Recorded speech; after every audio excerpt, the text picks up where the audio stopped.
A very pleasant good evening to you as we welcome you inside the Tower Grill on the campus of Arizona Christian University for the Storm Report, season number 2, episode number 3, and we are absolutely jam-packed. Before we get started, I'd like to welcome in my broadcast partner, Mr. Ed Cole. He is on the other end down yonder. What's up, Eddie? KD, good to see you from way far away. Good to have you here. We are loaded up. We're going to talk a little football. There's no doubt about that. We are going to talk football because, well, Saturday night was something special, right? Let's be honest. It was one of those games that was one for the ages. We're going to talk about ACU's improbable victory over Ottawa on Saturday night, but we're going to talk a little soccer as well. Jeff Bowen's going to join us on the program, but first, we're going to check in with Aiden Abbitt. Aiden's on the set. He joins me to the left. Also on the program, we will have defenseman Mario Hanna. He is the super senior, as we call him here on campus. And also one other mention, don't forget Moses Smith and our guy Aiden Quinn, also on tonight's program. So, Eddie, before we get going, welcome in. Let's go right to the pitch, my friend. Let's talk a little soccer. By the way, football and soccer undefeated in the month of October. That's a great thing to hear that neither one of those teams have lost this entire month. Let's see if they can go the entire month without a loss. That'd be great. That'd be pretty good. Everybody knows what the calendar looks like. We're only 3 days in, so it's a small sample size of October. However, it is in one of those winning type of months. So winners win, and that's what we're going to talk about tonight. So let's get right to it. First, I want to talk with this young man right here to my left, Aiden Abbitt. He is the leading goal scorer for the soccer team for Ted Krizwicki's club, and right now 5-1-4 off of a really impressive weekend where you guys didn't lose, 1-0-1, but it's who you played. When you look at the competition, was that Masters? Masters? Yeah, Masters and Westmont. Masters and Westmont. So same trip right through Santa Barbara and whatnot, but congratulations on the success. Thank you very much. Yeah, it was a good week for the boys. We started the week off with Ben U, got a little 4-1 dub, and then winning the Masters ready for conference play. Okay. Helped us. And things are going well for you because you seem to be able to put the ball in the back of the net. Yes, sir. I mean, I'd like to have a few more goals. I've had some chances. Maybe I could vary, but it's been nice. It's been a successful season so far. If you would, before Ed takes over the program, just describe the elation that it is when you put one back of the net. Whether you beat the goaltender, you school the goaltender, you get a great feed.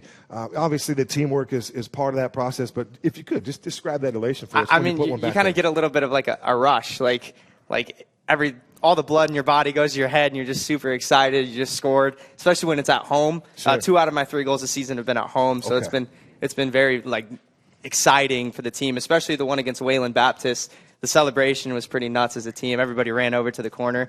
But yeah, hopefully there's more coming this season, and that's what I plan on. All right. Aiden, so the ability of your offense to score, like you scored 3 straight goals against Masters, and then against Benedictine, Masters, Westmont, you give up 1 goal apiece in those games. So if your team can keep on that pace, scoring goals, and your defense is that good, how good can this team be going forward? This team's a championship contender, of course.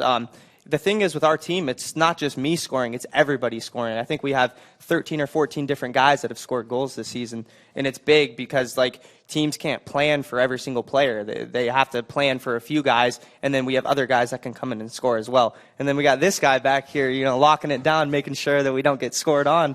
So, I mean, it's a good combination of players. It's good to have Super Senior back there, right? Yes, of course it is.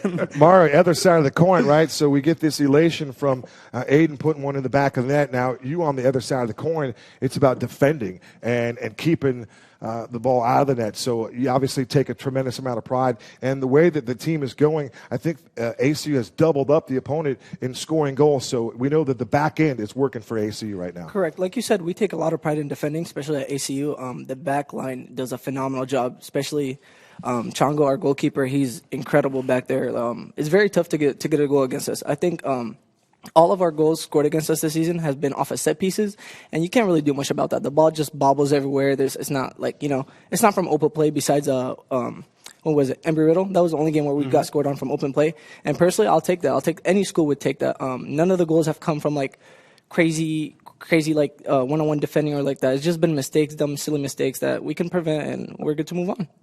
Mario, for you, do you prefer a game like Westmont where it's so tight, where it's a 1-1 game and shots on goal are far and few between, or do you like something like a game like the Masters where it's tight and then your offense just explodes for 3 goals? Do you prefer what kind of game it ends up being? As a defender, I like as little goals as possible from my end. So Well, as long obviously. as we win the game, it's fine. But the goals, the amount of goals that's happened this past week and stuff like that, it's been incredible. I like celebrating. Most of the time, you can ask the guys on the team.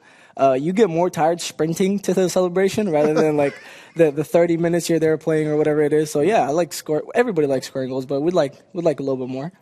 This guy right here, Aiden Abbitt, had 47 goals that shot him out and 96 points in just 48 games. You know what? That's pretty good That's over what they 4 call years, it. yeah. They say that you That's have really the good. propensity to score the ball, and Yes. so that continues to work well. Who are some guys that you have good chemistry with on offense? Obviously, other players have to get the rock to you as well. Of course. I think Santiago, our freshman from Tucson, he's a big one that I feel like him and I are starting to get a good chemistry. I'm able to cut in and find him over the top for the ball in. But there's other guys, too. We got Washington, our midfielder, Tiago, our midfielder, and also Ethan Maltzer, our 9. Those are some big pieces in our offense. Mario, as far as you, what do you like about your underclassmen, your freshmen and sophomore, some of your brothers on your team? What are they doing? What have they contributed to this team so far? The amount of like new players that we've had this season compared to last season, we lost so many players last season, but we have all basically underclassmen this year, and they've been coming in doing great job at practice and training, preseason. They've been busting their behinds just to do what they're able to, and that they can. Like, they're great players. From KG, what a increase to our depth we've had. He's incredible on the ball. Everybody, including everybody too. It's not just him. And then speaking of veterans too, like we have Ricky coming back tomorrow with the cast off. He's a grandpa of the team, but he's a great veteran who's going to help us a lot. So we can't wait to see him on the field.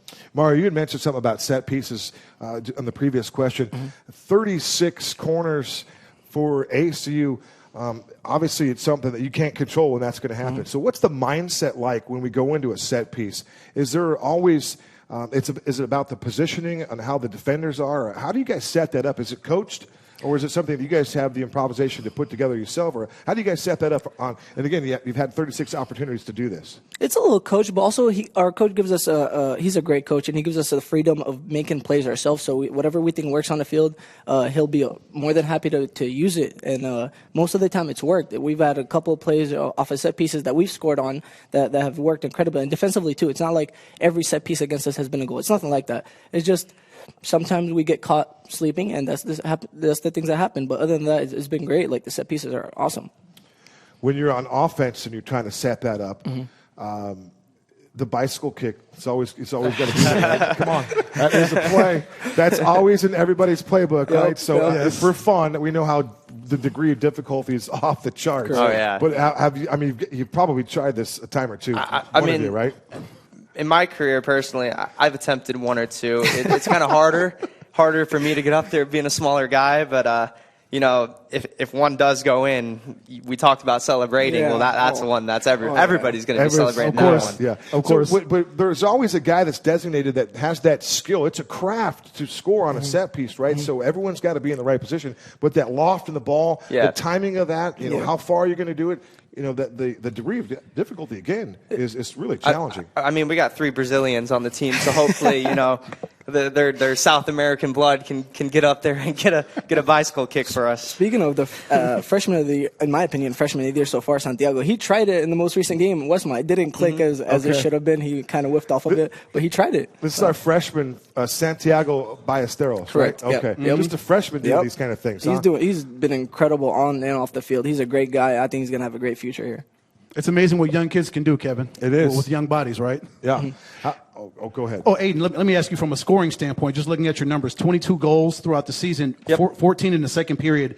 Do you feel your team gets stronger as the games go on? And is that indicative of these numbers right here? I think so.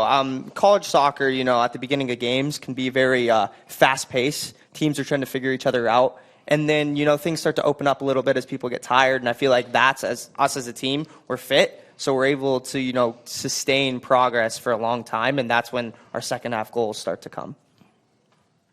I noticed that we had throughout the season here, again, another almost perfect, right? 5, 1, and 4, but 1 red card I mean, that happens, right? Some emotions tend to, take over sometimes. Mm-hmm. What was the experience there, and how'd that work out? Not that it mattered, but just for fun.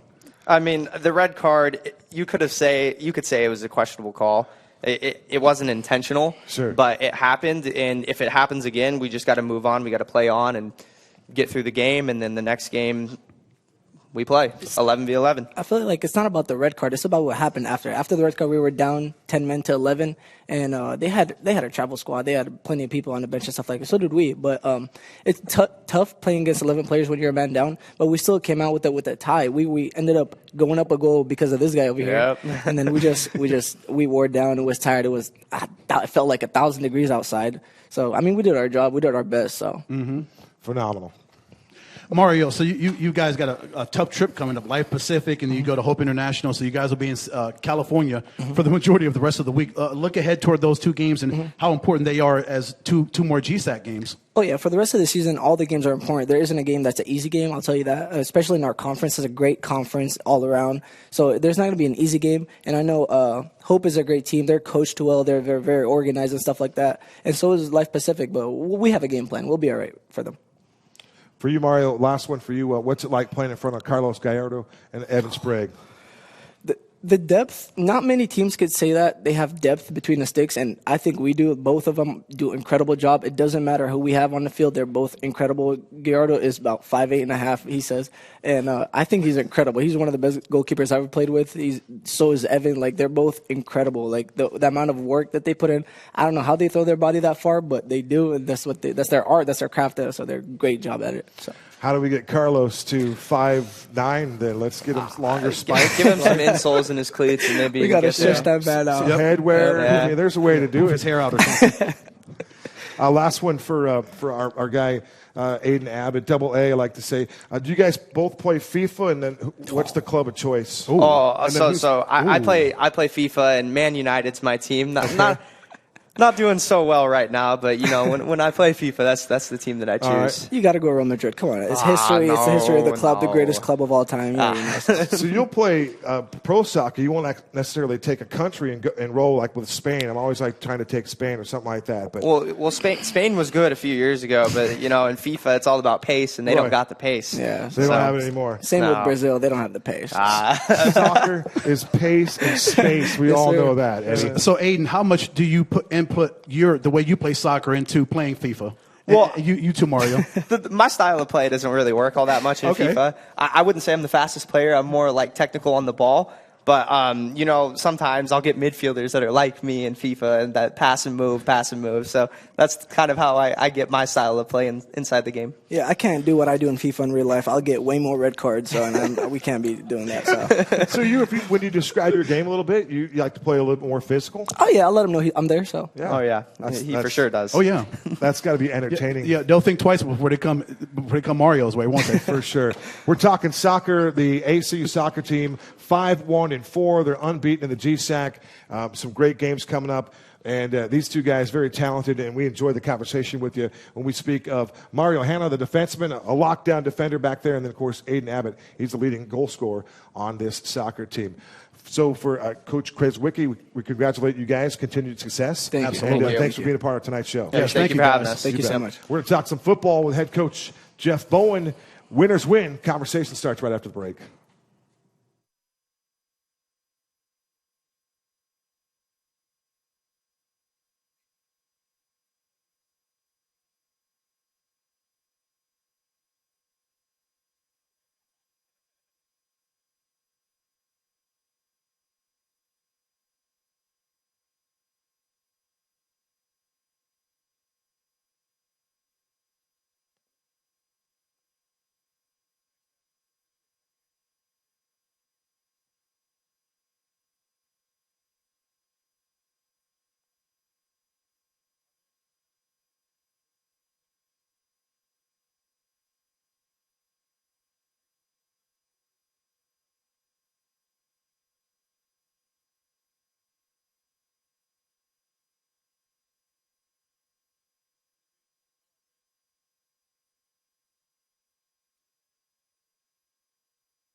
We welcome you back inside the Tower Grill. I'm Kevin Derryberry alongside Ed Cole, and the man in the middle is our head coach for the ACU football team, receiving votes this week, by the way, after the big win Saturday night. That's Jeff Bowen.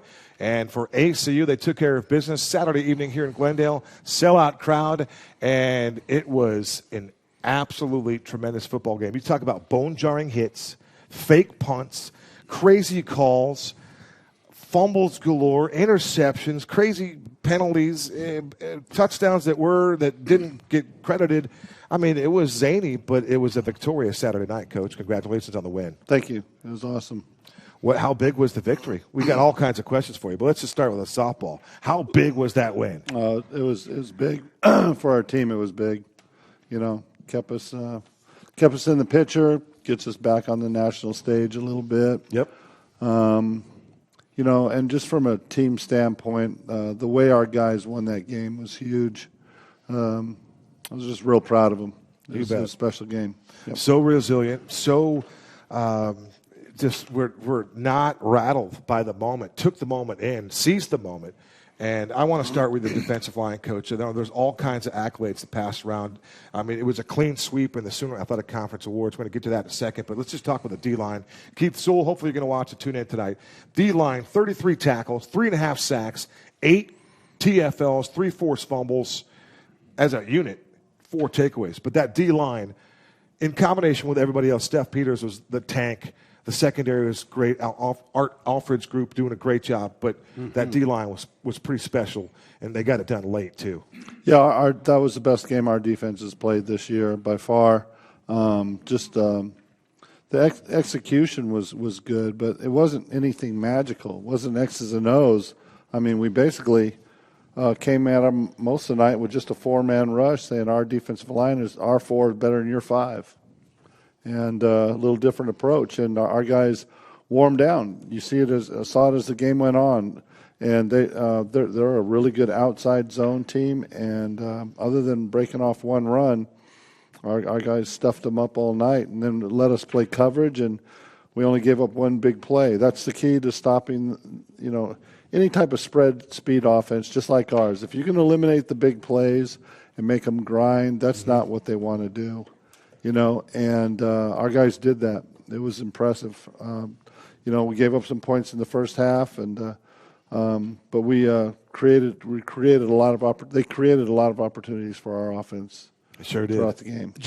I'm sorry, Coach. Just that amazing flip. So Riley gets an interception, we get a touchdown, and then Jordan Francis gets an interception. They get a score off of that. So every single turnover that OUAZ had in the second half, this team capitalized off of. They got 21 points off turnovers that night? Yeah. I mean, we what's big for us, and we talked to our guys about it, is finishing. So the last 4 minutes of the first quarter or the first half, first 4 of the second, last 4, first 4, you got to win that. And you definitely have to win it against them because they hit you with big quarters. And they got 10 points late in the second quarter, and we weren't real happy about it. And we let the guys know at halftime that we weren't real happy about it. But then we come out in the second half and we get those two turnovers and we score real quick, bang, bang. Well, so, yeah, we lost 10-0 in the last 4, but the first 4 we went 14-0. So, and then you look at the scoreboard, now it's back to a 1-point game. So that was huge coming out of halftime with the stops and the picks and stuff, giving us short fields. And everyone says, the offense had it easy. The defense was given, got some turnovers. Well, the difference is, we scored touchdowns. We didn't settle for field goals, and that was big. The defense got the stops, and the offense put it in the end zone. Those were daggers. Those aren't 3-point scores. Those are 7-point scores off of turnovers, and that was huge, huge. Coach, I want to mention the Sooner Athletic Conference Players of the Week. Tyler Duncan was a recipient this week. Jake Farrell also a recipient, and then Sean Bailey on special teams. It was a clean sweep, and it was so deserved. We want to talk about Jake Farrell. It was just impactful, and then the strip sack late. Moses Smith, who recovered that fumble, he's going to join us here later. We're going to talk about that moment. But the defense, again, they set things up. The offense responded, and then the special teams, that third phase of the game, Coach. Take us through the fake punt call, the execution by by Sean Bailey. Beautiful throw. The catch by Riley Tucker. You thought he was Jerry Rice out there. He looked phenomenal. The call, Coach Corcoran had something to do with that. You think it's somewhere along the line, whether it's that play that you've been working on and you saved it. But the timing and the execution was all brilliant, Coach. Well, Sean has some stuff ready every week out of our punt formation, basically in all our special teams. But we had to win the special teams battle because that's where they kill people. They kill people with special teams, giving the offense a short field and defensive turnovers.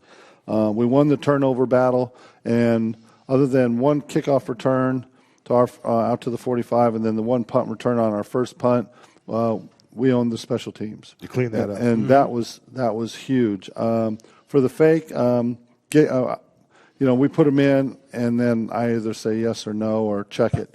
And we gave Riley the check, and we didn't have it initially. We didn't have it on, and then they shifted, and then we checked it. And, it wasn't wide open, but Sean threw a really good ball in there, and Riley made a big catch, and then bang, bang, we score. And, that's, again, another dagger. There might have been two bodies on Riley Tucker. I'm not sure. I'd have to look at the replay. I think there was. It was pretty tight coverage. The defense was draped on Riley Tucker. Let's call it what it was. It was a beautifully thrown ball by Sean Bailey. I want to think that, and I don't have this officially, but I think that was the first pass for Bailey in his career, and I think that was the first reception for Riley. I'd have to double-check Riley because he's involved in everything. But that was a great play. So take us through that. There's a couple things there that you mentioned that I'm not sure that everyone's going to understand. You talk about the check, and then you didn't have it on initially. So they must have shifted. They must have moved, and then allow you all within this play clock to make that change, not an audible or whatnot, but you guys shifted to the fake. It wasn't there originally, but somewhere the communication was relayed. We're going to change this play, and we're going to go for it. Yeah, coming off the sideline, I gave Riley what we do. We give check it, see what you see, and he knows that we have certain fakes based on certain fronts that we can run, and we didn't have the look for that play, and we were going to kick it, and then the shift came, and so that freed up where we wanted Riley to release from. And the throw should be there. But to be honest with you, it was there, and then they backed out on snap. So it's like, oh boy, here we go. But it was a great ball, and we hit it. It was huge. I mean, yes, it was. And you guys have been around me a while. You got to do what you got to do to try to win a football game. If we hit it, everyone says Bowen's a genius and great play by the guys. If we don't hit it, I'm an idiot. So it is what it is. So for that, maybe not quite that harsh. Oh yeah, I don't know what shows you're watching, but I see the Twitter comments and I get lots of emails too. So but anyway, the kids executed it, and it was a huge play because then we go in and Bryce Washington makes a big play, we score, and now they're chasing, and they don't like to do that. That's what we did to them 2 years ago, and we did the same thing to them on Saturday night. They were almost out of element late in that game, right? Yeah. Yep. Coach, for those that may be wondering why you didn't have Bryce do any returns, can you explain why? I got the insight as to why, but can you explain to the viewers who may be like, well, why didn't Bryce do any punt returns? Why did he'll get it at the 1 or 2 yard line and he just downs it? There's a method to your madness. Oh, yeah. They have a great kicker. He hangs the ball. Their coverage does a great job of pinning you down. You look at their 3 previous games, and only one time did anybody get the ball out past the 25. I'm playing the odds. I mean, why run your head into a wall? So we fair caught the ball and take the ball in the 25. Why run it in the hopes of getting something when I can guarantee the 25-yard line? I'll take the 25-yard line. We were not going to let their special teams impact the game where it could swing it one way or the other. And so we did not allow their kickoff team to swing the game. We were going to play it catch clean and start it on the 25. And we did it, we have some certain philosophies. I'm not going to share it on the show here, but we have some certain philosophies on how we want to attack them with a few things on special teams and offensively, defensively. Just doing things that they don't like to go up against. They don't like to deal with it. and some may say conservative like that. Okay, that's real conservative, but we also hit them for the fake punt, so it's not so conservative. So we take our shots. We take our shots. Well, the call was fantastic. The execution was brilliant. Because it worked. Yes. It is funny how that sometimes you could be thrown in that ambiguous area where you're a hero and then you're a zero. It does work that way, I guess. Yes. Comes with the position. It is what it is. To a point, but I tell you what, it was just fantastic. Coach Ed and I are playing coach as broadcasters during the game, right? So we're like, okay, this is unusual. I said, hey, it's a new rule. It's been around for a while. It's just the execution of the rule is that we can take the fair catch. We'll take it to 20. We're not taking cracks. No one's taking extra collisions, so we're saving the guys from a health standpoint. And then no extra chances as far as fumbles or game-changing types of plays. Right. So it was a brilliant play, and it was a brilliant move, and it was effective all night. Back to special teams. The last point on there for Sean Bailey. Austin Bond is one of the Sooner Athletic Conference's best punter over the course of his career, and he put one up in the night sky for 47 yards, and Sean Bailey matched that young man with a 47-yarder of his own right. Sean Bailey punted just as well, if not better, than Mr. Bond that night, and that guy has a chance to maybe kick in the league someday. So I thought Sean Bailey was masterful and really instrumental in the victory. Sean was huge. Best game. I don't even care about the statistics or what the stats say. It was the best game he's played for us because they did not flip the field in the punt game, and that's always huge against them. Sure. He's a two-time All-American. And, Bond. Yep. Yeah. And so for Sean to go out and compete, and put the ball where we needed it to go, he took a shot early on the roughing the kicker. And then he came back and then just delivered the rest of the night, and so it was crucial. And also what you also got to watch, he was hanging it up there, so you go, okay, a little longer kicks, that's going to give them a chance to return it. After their first return, they got nothing. They had to fair catch them, or we got tackles right there. We put a few different guys in there. Maurice Rocket was always on there. He's always down.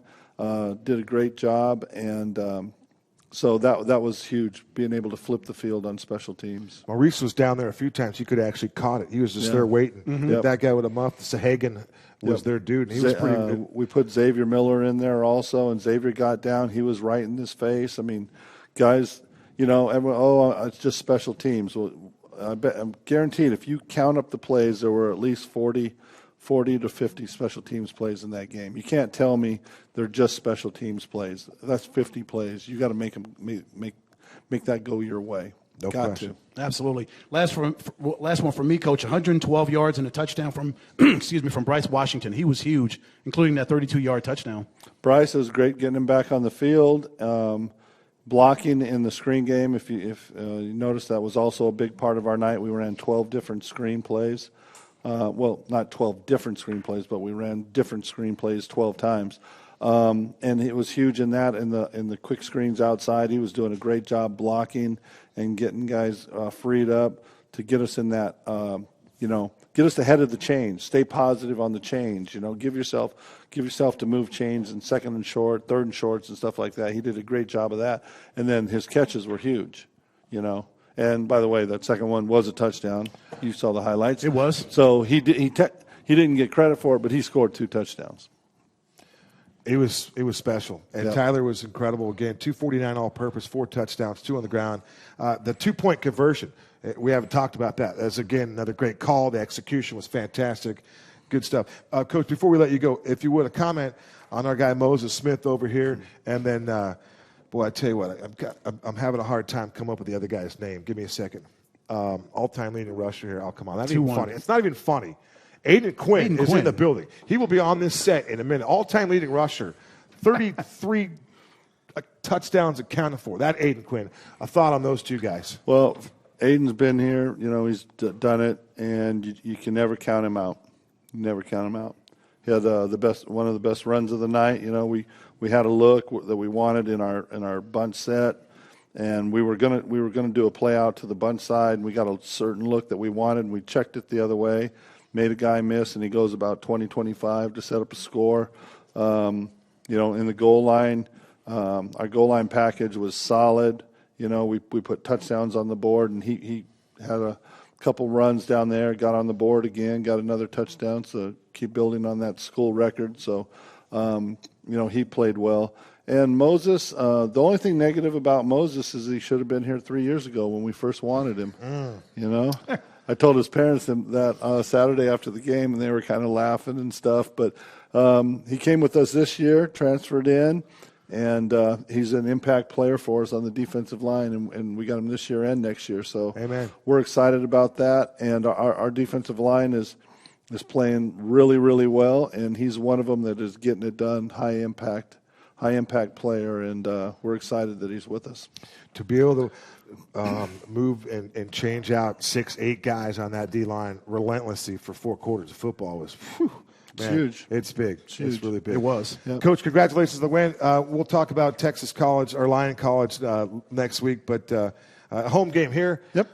Maybe another sellout, but we'll represent. That's another thing. I mean, for anybody that's watching, our home crowd was phenomenal. I know it was supposed to be, limit the crowd to 850, and then it was 1150, and now I'm hearing 1,300. I don't know what the number was, but that was, from my point of view, it was the best home crowd we've ever had. Phenomenal. The student section was phenomenal. Loved that. Loved the energy. There was a play in the late in the game. They're 4th and 1, and our people are going nuts, and their left tackle jumps off sides, and now they got to back it up, and they still go for it, and we end up stuffing them and getting the ball back right there. Little things like that, home field advantage. That's the beauty of finally at ACU we truly have a home field advantage. Our crowd did a great job.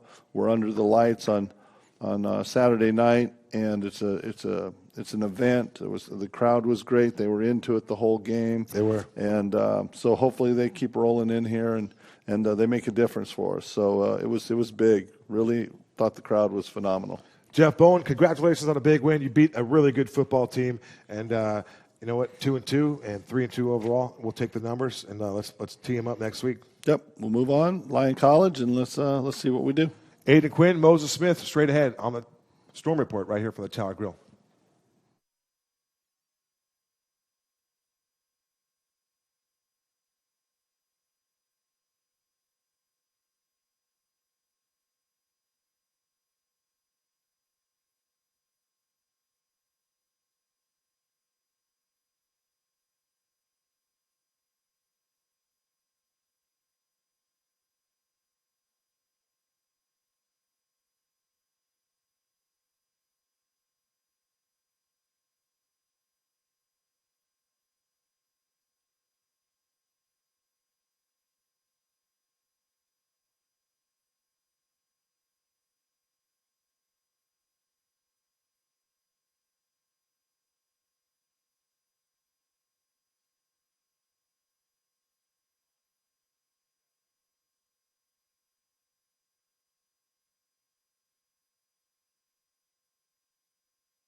Welcome back to the Tower Grill for the Storm Report, episode number 3. Kevin Derryberry alongside Ed Cole.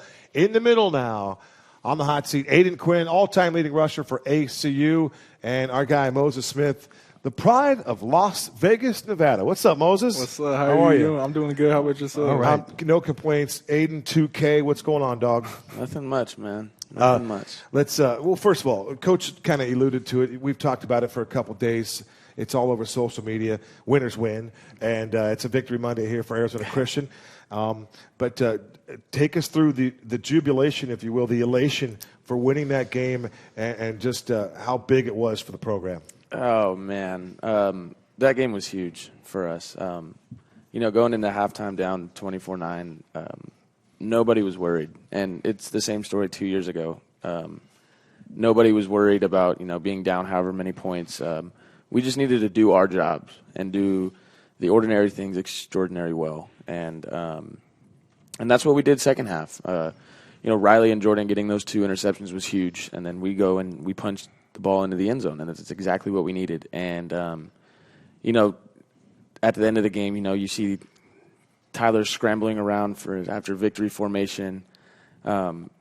Just being able to see that clock hit 0 and us on top, especially, for us moving conferences. And a lot of the guys are seniors, so it was huge for us to, go out with a farewell and come out on top. Absolutely. Yeah. That's a no-brainer. Yeah. The thing that's crazy about football is it's 4 quarters. You look at the scoreboard at halftime, we're down 24-9. A lot of people may say, oh, yeah, they're just going to just roll over and just let them keep pounding running the score up. But we came back from halftime and we just fought our tails off the rest of the game, and it was just fun to go out there and just have some fun out there and play with the team and just beat a ranked team. Is nothing's better than beating a team that is quote unquote better than you. I mean, everyone just looked at us. This team isn't ranked. They're not all that, but we went out there and showed them what we're about. Mm-hmm. Moses, from an intensity standpoint, it was intense for Kevin and I up there in the booth calling the game. I'm sure it was 1,000 times more intense on the field. How intense was that, especially in that third and fourth quarter when that rally was on? Yeah, it was just super intense. I mean, as soon all those turnovers that we got, we were just so hyped on the sidelines, and I mean, even on the field, I mean, it was just super tiring. And just looking over and seeing the sideline, just cheering us on and just getting our pump even more in is just crazy. It was just super intense the whole game, and I really loved that intensity.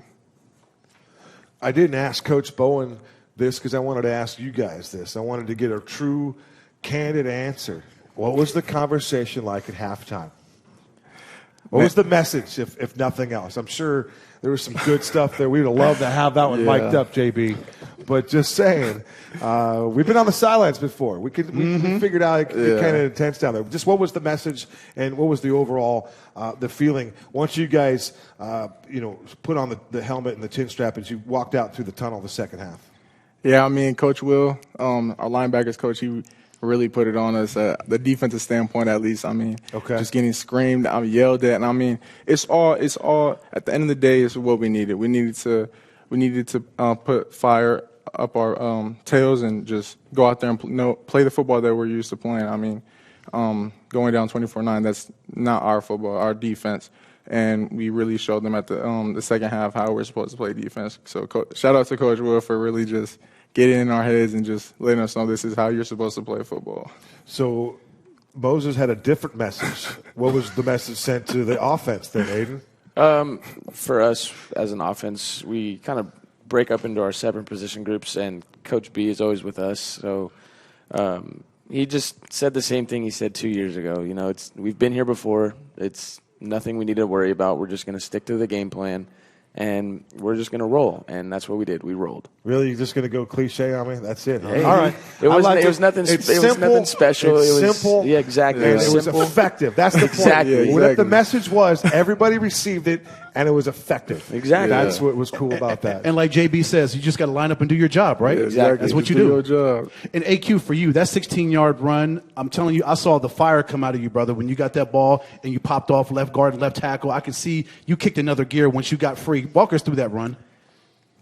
In all honesty, man, I was getting really angry. It was the chirping going back and forth, just them being our rivals. It caught up to me. Usually I'm just trying to be like, okay, I need to be calm. Like, I can't get too over my head.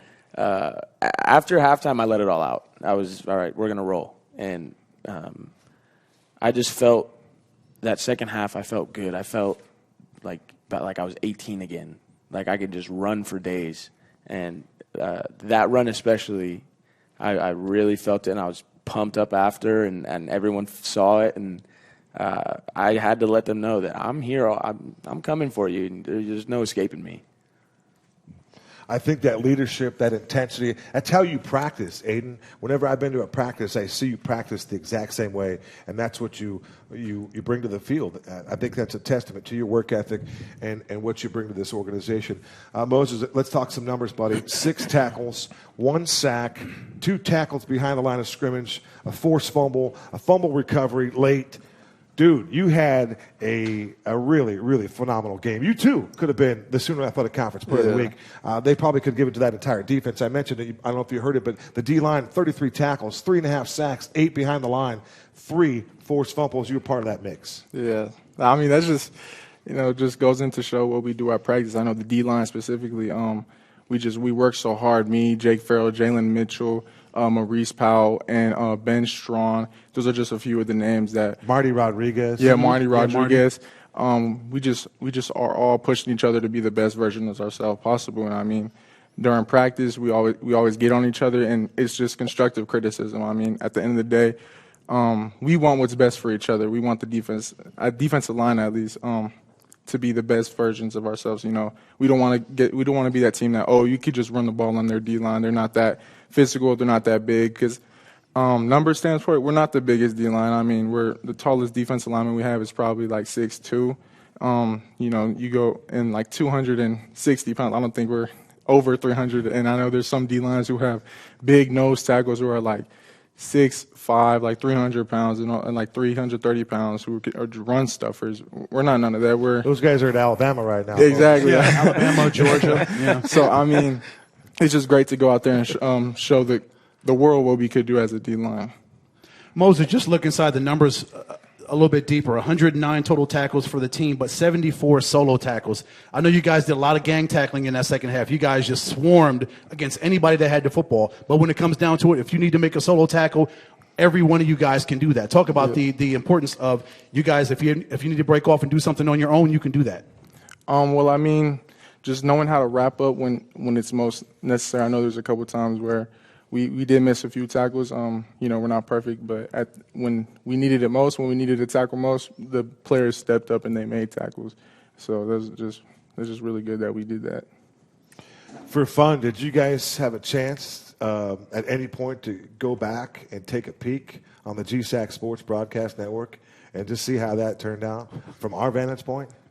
Did you take? Oh yeah, I did. You guys watch the broadcast? Yeah, absolutely. The broadcast. You guys were lit. You guys were lit on that broadcast. I tell you what, we were pumped up, but I want to thank you guys. We had a fantastic time. That is what we sign up to do when you broadcast a game. That's the kind of game that you say, okay, if we could script this is what it's going to be like.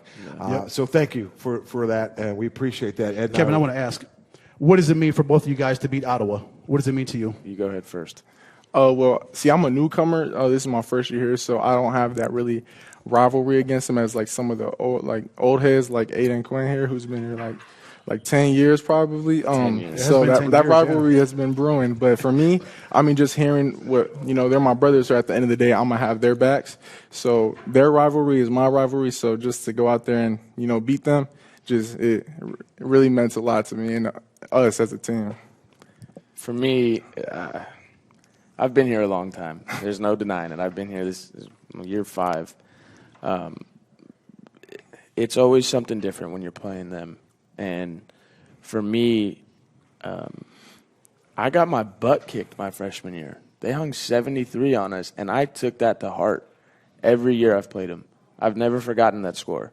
It was 73-28 at their place, and just seeing that score, I've never lost like that, and I never want to lose like that again. And so taking that into account, that's why, like you said, you see me run with passion. That's why. It's stuff like that. Just people will say things on Twitter, on social media, to say things and, bash us or whatever. And but for me, being able to go out on top my senior year, my final year, it means more to me than a lot of these new guys know. They think, oh, it's just we beat the team in surprise. No, we didn't. It's a lot more than that, especially to old heads like me. But it was just seeing like the face of my parents after the game, because they knew how important that game was to me. It felt like we were in a movie. That game felt like we were in a movie, and I couldn't have asked for anything better. It was entertaining. It was entertaining. Drive-through answer here, and I got one quick question to ask you on a serious note, but here's the drive-through question. We asked the guys that play on the pitch about FIFA. Do you guys do Madden at all, and what's the team of choice, Moses? Yeah, I play Madden. I'm a Saints fan, so I usually tend to use the Saints. All right. What's up with Alvin Kamara right now? It's a whole other conversation. Yeah, I know. Really I disappointed. How about you, AQ? I'm actually not a big Madden guy. Not a Madden guy? No, I'm more of a baseball guy. All right. Last question. Yeah. Tyler Duncan. What's it like playing behind Tyler Duncan? You, Moses, your first experience with TD, you get to practice against this guy. He's a special dude. He's a warrior out there, and I just love what he brings to the table. He's a fantastic person. Yeah, going against TD, at least from my standpoint, fast guy. He can move, so it's definitely tough. Going against him in practice, running around chasing him, and he could talk too. So he'll talk his smack, and I'll make sure I talk my smack too. So he knows, like, yeah, I'm here. Like when I get my sack, I'm like, hey, I'm here. But he'll be like, no, you didn't get me, all that. But no, but leadership wise, he's a great leader. Coming in, he definitely showed me. He made me feel comfortable being here and just playing on this team. So yeah, shout out to TD. He's a great man and a great player. Yeah, you're in the room with him all times. What's it like? Playing with TD is something different. I've never had a quarterback quite like Tyler. He has this competitive edge that I've never seen in anybody. He truly believes that he is the best, and that's what gives him that edge over any other quarterback I've ever played with or that I've played against. And people will say, oh, well, wouldn't you take this quarterback or that quarterback? No, I'll take Tyler Duncan 10 times out of 10 because that edge that he has gives him that drive to go out and win. And Tyler knows how to win. And that is the most important thing. Like Moses said, he's a great leader. He can lead our offense, and he's shown it time and time again that he can lead our offense. And playing with TD is just something special. I love Tyler Duncan. No doubt. He tore up Greenway High School's record book. He's doing the same thing here. Guys, congratulations on a great win. This goes without saying. Lyon College is next, and a dub is got to be what's on the agenda there, because anything else in this whole thing this week just kind of goes. Right. So business at the forefront, and that is going to be against Lyon College. Moses, welcome to the team. Welcome to this experience here at ACU. We're proud to have you here. I'm glad to be here. Aiden Quinn, man, I mean, how many times can I say it? All-time leading rusher. He's got more touchdowns than anybody else, and he's a true class act. So Moses Smith, Aiden Quinn, our guy, Jeff Bowen. For everybody that's affiliated with our program, we want to thank them. Dr. Dreyer, President Len Monsell, Tim Gosson, our SID. J.D. Hamby brought the scoreboard here, I believe, where is it, from Houston, Texas? Houston. And then our guy Devin back here. So nice contribution from 1-1. DMV. And his football game Saturday night. For everybody affiliated with ACU football and the Storm Report, we thank you for tuning in. Until next time, so long for now.